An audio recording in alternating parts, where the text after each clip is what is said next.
देखिए, स्थिति बद से बदतर होती जा रही है, भयावह होती जा रही है। सुनील जी के परिजनों के प्रति हम संवेदना प्रकट करते हैं, हम श्रद्धांजलि अर्पित करते हैं।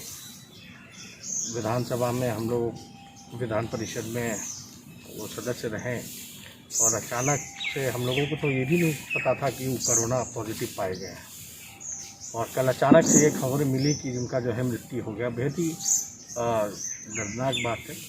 लेकिन आप बताइए, ये स्थिति अब मंत्री विधायक जब रिकवरी नहीं हो पा रही है, मृत्यु हो जा रही है, सरकार को गंभीर होना चाहिए।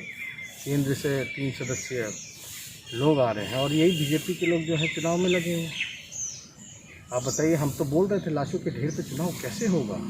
इनके खुद के एमएलसी का निधन हो गया कोविड-19 की वजह से और इस स्थिति में बीजेपी को चुनाव की पड़ी है, नीतीश कुमार जी को चुनाव की पड़ी है।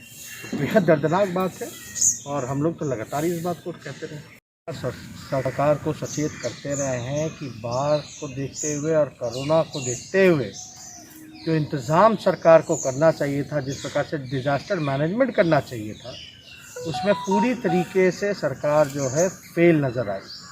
और आप तो देख सकते हैं उदाहरण के रूप में कि एनएमसीएच के डायरेक्टर को जो है बिहार सरकार ने हटा दिया।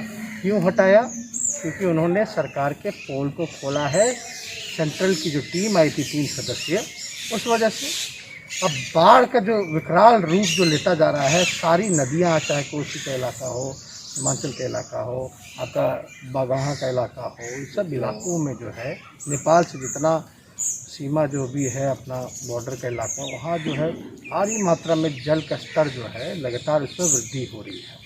लगातार कई इलाकों से हमको सूचना मिल रही है कि जो छोटे मोटे जो पुल पुलिये थे वो टूटते जा रहे हैं और उसको भी नदी का जो लेवल जो है, वाटर लेवल, वो क्रॉस कर गया है।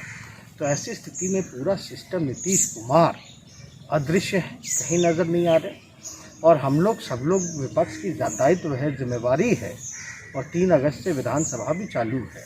तो हम लोगों की जो जिम्मेदारी है उसको निभाना है, जाकर के देखना है, लोगों के दुख दर्द को जो है सामने लाना है और उनकी आवाज़ को बुलंद करना है। सरकार की कमियों को जो है सरकार के सामने हम लोग लाएंगे। रखी है बाढ़ पीड़ितों के लिए जो है कोई व्यवस्था नहीं की गई। दूसरी, जो दरभंगा का जो अस्पताल है DRMCH, दरभंगा मेडिकल कॉलेज जो है, वहाँ अस्पताल में घुस करके गुंडे लोग हमारे पार्टी के एक नेता की मारने का, जान लेने का काम करते हैं। रॉड से घुस करके बड़े तादाद में। आप बताइए, जो कोविड-19 को लेकर के जो एडमिट था, हालांकि रिपोर्ट जो है नेगेटिव आई थी उसकी, अस्पताल की ये है, अस्पताल में PMCH में रेप हो जाता है बच्ची के साथ। दरभंगा के अस्पताल में जो है हमारे कार्यकर्ताओं को कई गुंडे जो है अस्पताल में घुस करके मार देते हैं। प्रशासन जो है मौन है, कोई FIR दर्ज नहीं है, कोई गुनाहगार को पकड़ा नहीं गया है। जहाँ कोविड-19 के पेशेंट जहाँ एडमिट हैं, वहाँ इस तरह की स्थिति बनी हुई है जहाँ गुंडे घुस करके मार रहे हैं। यानी कोई कोविड-19 में, कोई आइसोलेशन वार्ड में किसी को इजाज़त तो होता नहीं है जाने में। कैसे ये चला गया गुंडे लोग?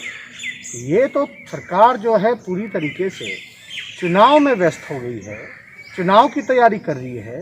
कोविड-19 को लेकर के और बाढ़ को लेकर के जो इनको लोगों का जान बचाना चाहिए था, उसको इनको चिंता ही नहीं। अपनी कुर्सी की चिंता है।